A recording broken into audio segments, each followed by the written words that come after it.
ইউটের Mitali ma'am একটু হাত তুলবেন যদি থাকেন আপনি ক্লাসে। আমি এত লোকের মাঝখানে ঠিক। Yes yes yes. হ্যাঁ ম্যাম বলুন। ইউকেতে ঠান্ডা না গরম এখন? গরম গরম। আপনি ইউকেতে আছেন তো? না আমি কোনোদিনও যাইনি ইউকেতে। হ্যাঁ, আমার ধারণা ছিল আপনি আসেন। না আমি আসিনি কোনোদিন। ওকে ওকে বলুন আপনার কি প্রশ্ন আছে? ওদিকে কোনো জাগতিক ভাবে মানে উন্নতি বা আধ্যাত্মিক উন্নতি কিছু কি হবে জীবনে? অবশ্যই হবে। একটা কথা বলে রাখি, মানে এই শেষ দিন অব্দি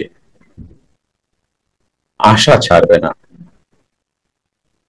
শেষ দিন অব্দি আমরা জানি না কে কতদিন আছি, তবে তুমি যা যা মনে মনে ভেবেছো,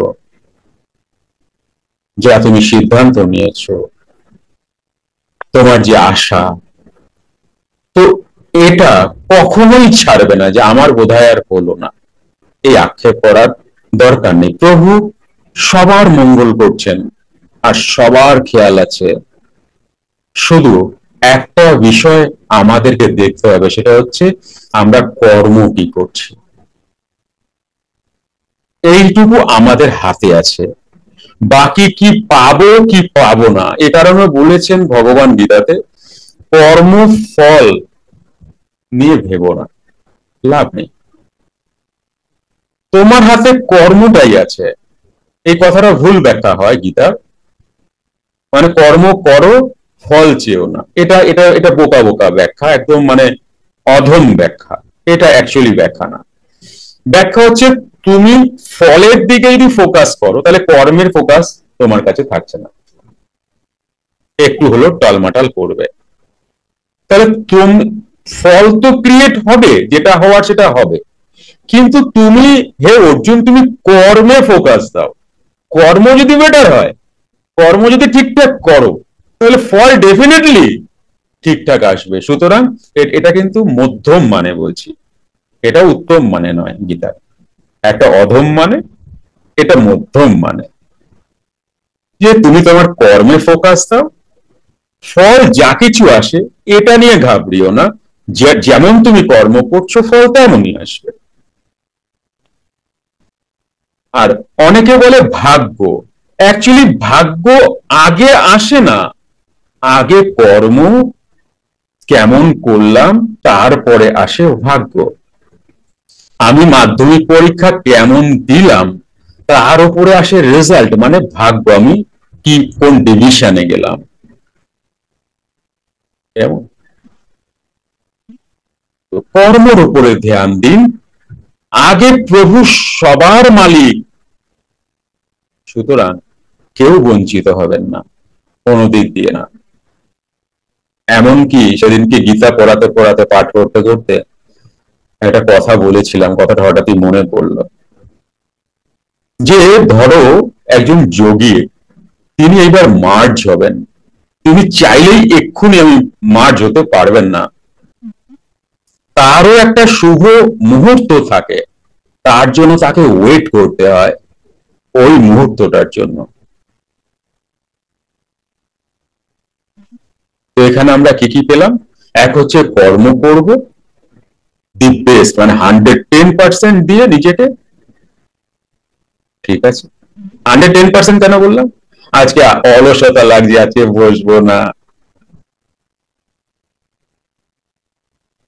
100% বললাম না, 110%, মানে কোন রকম ফাঁকি ঝুঁকি চলবে না।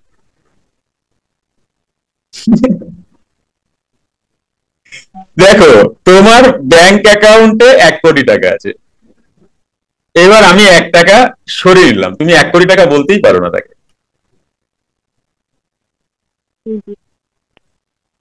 বলতেই পারবে না তুমি 1 কোটি টাকা। জাস্ট কত সরালাম? 1 টাকা সরালাম। তাই আমাদের কর্মটাও কিন্তু ঠিক তেমন, এতটুকু ফাঁকি ঝুঁকি চলবে না। তাই কর্মটা খুব সুন্দর করে করো, ফল প্রভু মঙ্গলময়। আমার বাড়িতে কাজের লোক বাইরের কাজ টাজ করতে আসেন, তিনি সকাল থেকে লেগে পড়েছেন, মা মাঝে মধ্যে তাকে পান দেন, ঠিক, দুপুর বেলায় হাত পা ধুয়ে এসে মা আসন পেতে দিয়েছেন, ওর উপরে বসলো, মা ভাত দিল, যা যা হয়েছে ভাত খেলো, ভাত খেলেন, ভাত খেয়ে আবার তিনি কাজে লেগে গেলেন। 5টার সময়, 5:30টার সময় স্নান টান করে, গামছা পরা ছিল, সে আবার তার ধুতি পাঞ্জাবি যেটা পরে নাকি সেটা পরলেন। মায়ের বাঁ হাতে কিন্তু তার পারিশ্রমিক রাখা আছে, একটা পান দিল, পান খেলেন আর টাকাটা ধরে দিয়ে দিলেন। ভগবান ঠিক এমন, তুমি তোমার কাজটা করো, টাকা ধরা আছেই, দিনের শেষে পেয়েই যাবে, না করবে। তাই যে লাইরি বাবা বলছেন, যাত্তা পিয়োগে আত্মা মুজরে মিলেগা। যাত্তা পিয়োগে, কি কি পিয়োগে, কি পান করবে? শ্বাস, শ্বাস। যাত্তা পিয়োগে আত্মা মুজরে মিলেগা। আর প্রভু এত করুণাময়, এত মঙ্গলময়, সন্দেহ রেখো না, কর্মটুকু করো। যোগীরাজ এখানে আরেকটাও কথা বলছেন, বর্তমানকে ঠিক করুন, ভবিষ্যৎ এমনি ঠিক হয়ে যাবে, ভবিষ্যৎ নিয়ে চিন্তা করার কোনো দরকার নেই। বর্তমানকে ঠিক করুন, ভবিষ্যৎ আপনি আপ ঠিক হয়ে যাবে। কেমন? তো কখন এটা কেউ যেন ভাববেন না যে আমার কি হবে। সবকা মালিক এক, যোগীরাজ শ্রী শ্যামাচরণ লাহিড়ী বাবা, তাই না? চিন্তা নেই। এইবার তুমি তাকে কৃষ্ণ বলতে পারো, তুমি তাকে শিব বলতে পারো, তুমি তাকে রাধারানী বলতে পারো, তুমি মা দুর্গা বলতে পারো, মা কালী বলতে পারো, যা তোমার ঠিক লাগে তুমি বলতে পারো, কিন্তু একই তো, সবই তো এক। যার যেমন সংস্কার, যে যেমনটা করেছেন, সে তেমনটাই বলবেন, আর তেমন ভাবেই তার প্রাপ্তি হবে, তাই না?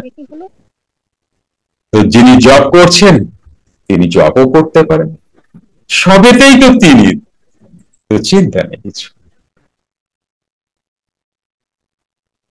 চলো, আর তো কেউ হাত টাত তোলেনি কিছু, তাই না?